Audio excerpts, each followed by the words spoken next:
There is such deep insight and wisdom in every single word that he says. The most important thing is the kingdom that is coming. He gives us a perspective of this life is not all there is. It is to test and teach. We are allowed to go through certain things to prepare us and to strengthen us, and that we are his sword of the Spirit in this earth. If we don't act on his behalf, who in the world will?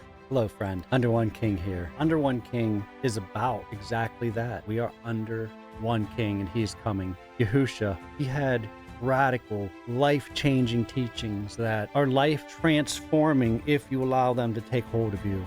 Ideas that escape from modern man. Ideas that we just don't have. Ideas that we need to be able to overcome in these last days. Watch and be ready, he says. If we don't know these, then we will be deceived. There is so much deception out there, especially in the ways of Yahusha. They call him Jesus, and that name is completely tainted. We are called to righteousness. We are called to live a different way. The ways of the world are in direct opposition. We are against that. We are pilgrims here. This is not our home.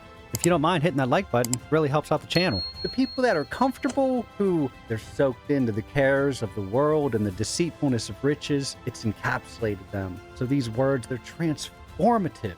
In the deeper teachings of Yahusha, he is very explicit that the most important thing is the kingdom that is coming. For us to learn the ways of the king is so very beneficial. The wisdom that came from the mouth of Yahuwah, which is the word made flesh, Yahusha, he gives it. There is such deep insight and wisdom in every single word that he says.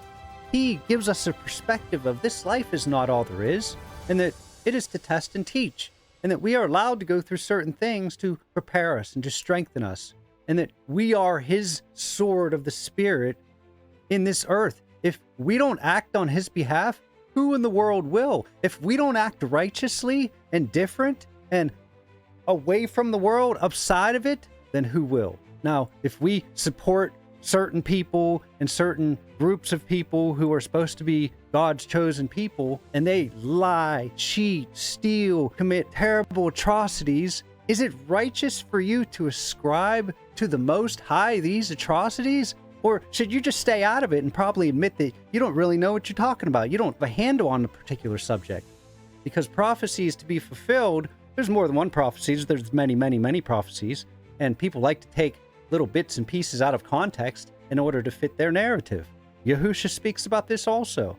That's the most dangerous type of self-deceiver, is he who takes and picks different pieces out of the word to suit their convenience. That's the worst.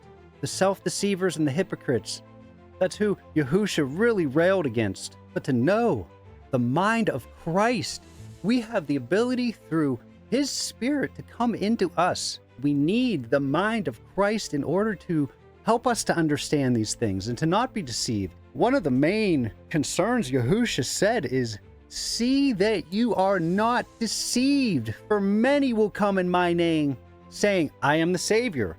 Believe it not. If someone says, go out there in the desert, don't go. If he's here in the inner room, don't go. Because as the lightning shines from the east and grows across to the west, so shall the coming of the Son of Man be when he comes in power and great glory, and every eye will see him, they also which pierced him. Pretty clear.